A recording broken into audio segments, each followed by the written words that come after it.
Welcome back to African Folktales by Mo. Today, we dive into part 2 of our story, The Secrets We Keep. The truth has finally come to light. But at what cost? This part of our story will keep you on the edge of your seat. Don't forget to like, subscribe, and hit the notification bell to stay updated on all our latest stories. Now, let's get into it. The days that followed Adaora's visit were fraught with tension. Amara could barely sleep, haunted by the possibility that her life was in danger. She had always known that Chinedu was a complex man, but she never imagined the depths of his deception. Now every moment with him felt like walking on eggshells. Amara's relationship with Kioma, her stepsister, grew increasingly strained. Kioma had always been jealous of Amara, but now her envy turned into something far more sinister. She began to plot, determined to take back what she believed was rightfully hers, Chinedu. One evening, Chioma visited Ijoma, her mother, to confide in her. Mother, I can't stand it anymore. Amara has everything that should be mine. She has Chinedu, the wealth, the respect. I can't let this go on. Ijeoma, a woman known for her cunning and ruthlessness, smiled slyly. Then don't, my dear. Take what you deserve, but be smart about it. Chinedu is a powerful man, and you need to find his weakness. His weakness? Kioma repeated, intrigued. Yes, Ijoma said, leaning closer. Everyone has a weakness, Kioma. Find his, and you'll have him in the palm of your hand. As Kioma plotted her next move, Amara decided to reach out to Ngozi.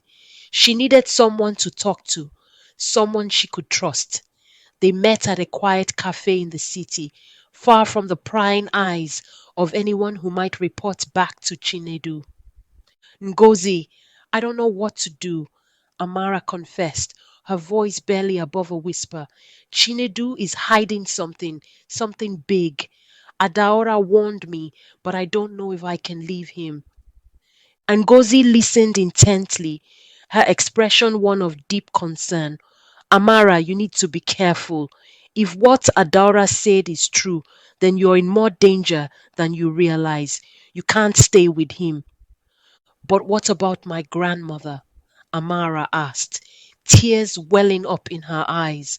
What about my family? We'll find a way, Ngozi assured her, reaching out to squeeze her hand. But you need to prioritize your safety. Maybe we can get you out of the country for a while until things settle down. Amara shook her head. I can't just run.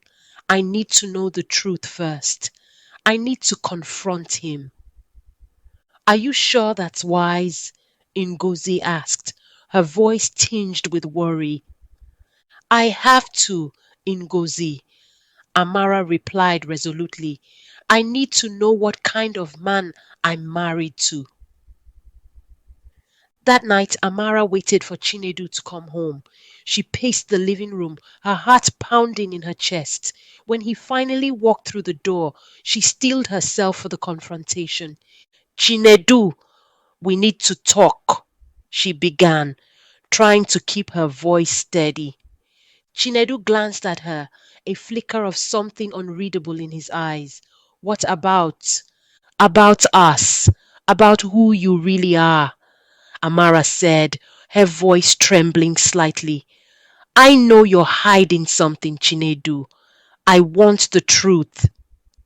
Chinedu sighed and walked over to the window, staring out the city lights. Amara, you don't want to know the truth. It's better if you stay in the dark. Stop saying that, Amara exclaimed, her frustration boiling over. I deserve to know. How can we have a marriage if everything is built on lies? Chinedu turned to face her, his expression hardening. Our marriage was never about love, Amara. You know that.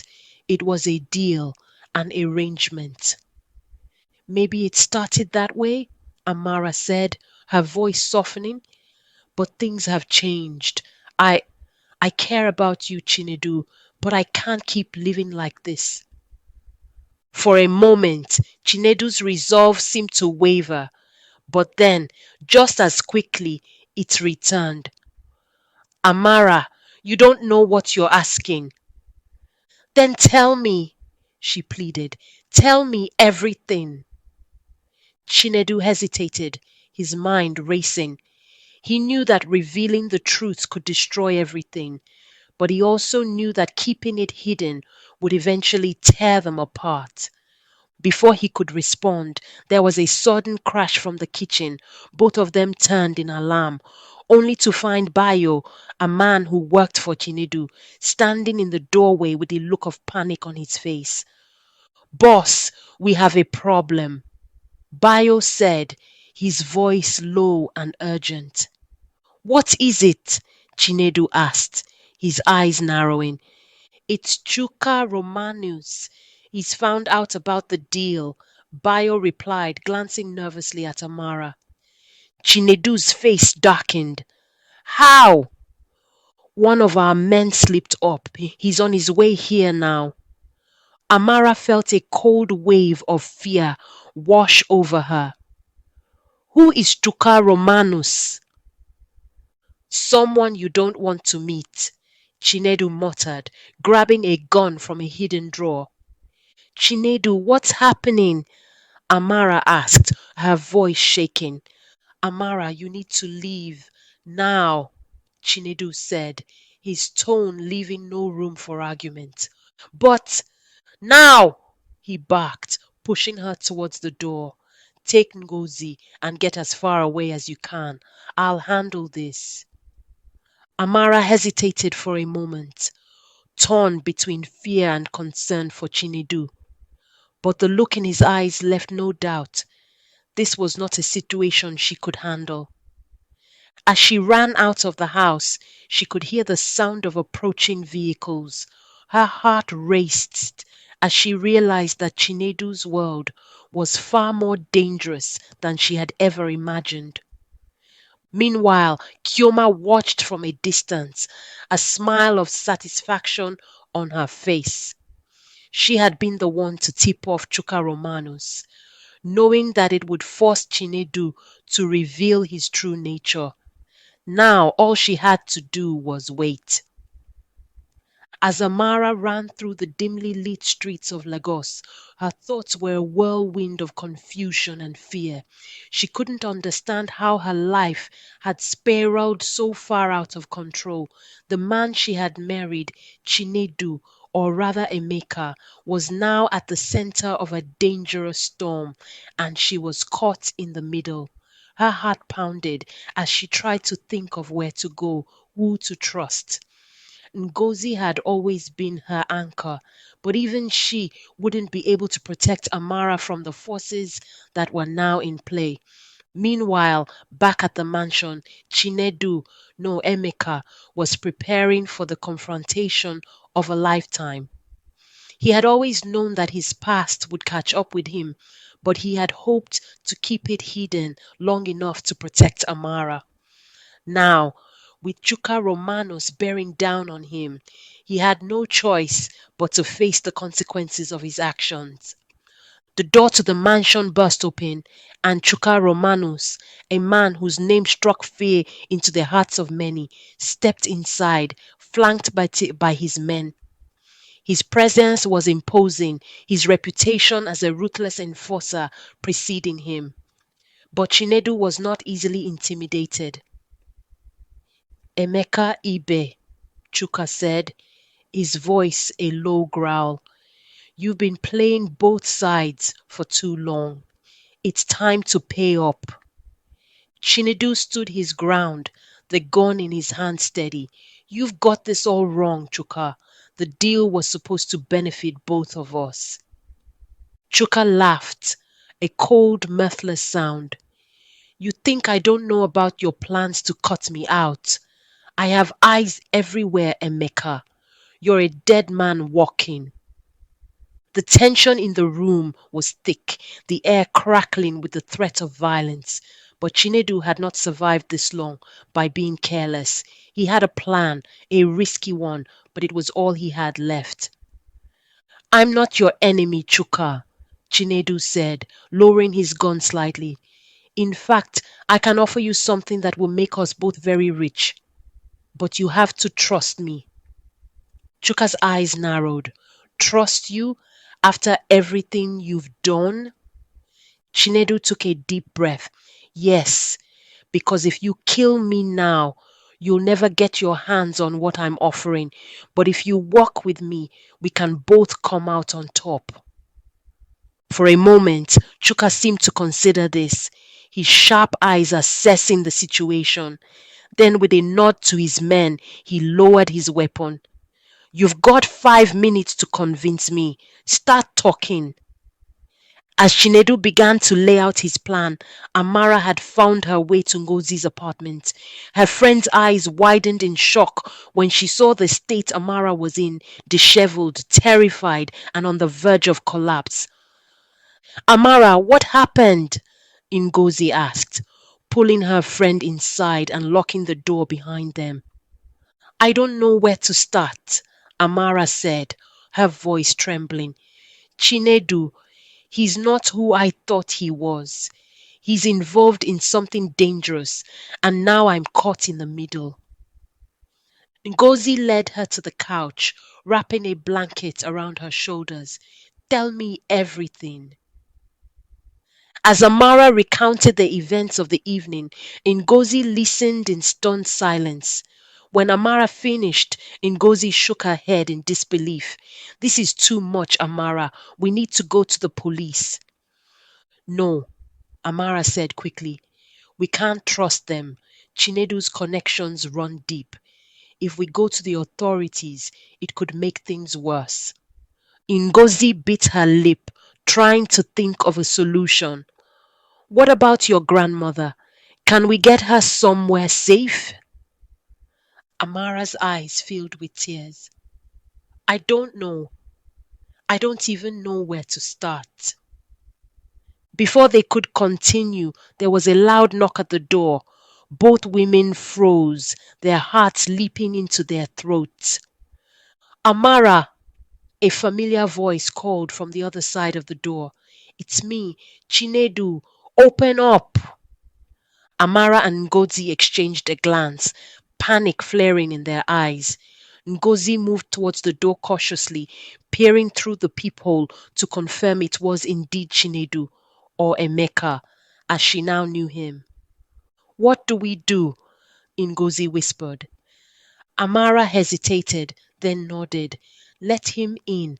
I need answers. Ngozi reluctantly unlocked the door and Chinedu stepped inside, his expression one of urgent concern. He immediately moved to Amara's side, his eyes scanning her for any sign of injury. Are you okay? He asked, his voice softer than Amara had expected. I'm fine, Amara replied, pulling away from his touch. But I need to know the truth, Chinedu. Who are you, really? Chinedu sighed, running a hand through his hair. Amara, I never wanted you to find out this way. I've done things I'm not proud of, things that I can't take back, but everything I've done has been to protect you. Protect me. Amara echoed, her voice rising. You've been lying to me since the day we met. How is that supposed to protect me? I was trying to keep you out of this world, Chinedu explained, his voice pleading. I wanted to give you a life free from the dangers I face every day. But it's all catching up to me now, and I can't keep you safe if you're in the dark.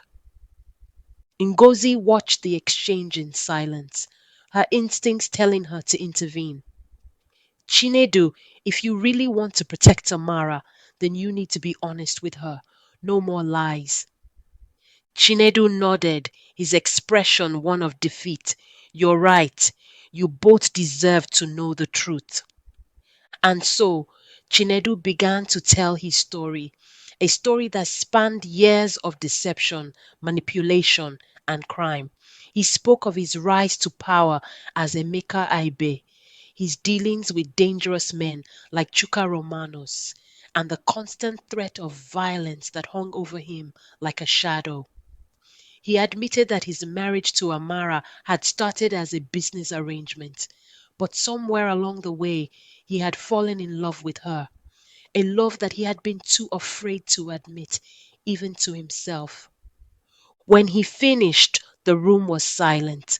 Amara felt as though the ground had been ripped out from beneath her feet. Everything she thought she knew about her life had been a lie, and now she was faced with the harsh reality of who her husband really was. "I don't know what to say," Amara finally whispered, her voice thick with emotion. "You don't have to say anything," Chinedu replied, his eyes filled with remorse. "I just need you to know that I love you, Amara, and I'll do whatever it takes to keep you safe." Amara looked at him, searching his eyes for any sign of the man she had once trusted. But all she saw was a stranger, a man who had lied to her, manipulated her, and used her for his own gain. "I can't do this," she said, shaking her head. "I can't be a part of your world, Chinedu. I need to get out." Chinedu's heart sank, but he knew she was right. "Then I'll help you. I'll do whatever it takes to make sure you and your family are safe." As the three of them began to formulate a plan, the gravity of their situation became clear. They would need to leave Lagos, maybe even Nigeria, if they were to have any chance of escaping the dangerous web Chinedu had woven around them. But even as they plotted their escape, another force was moving against them. Kioma, still seething with jealousy and rage, had no intention of letting Amara get away so easily. She had her own plans, and she was willing to do whatever it took to make them a reality. With the truth now out in the open, Amara and Chinedu must work together to escape the deadly consequences of his past. But with enemies closing in from all sides, can they make it out alive? Join us in the next chapter of this thrilling story to find out. If you enjoyed this video, please like, subscribe, and share it with your friends. And remember to hit the notification bell so you don't miss any updates. Until next time, stay safe and keep the stories alive.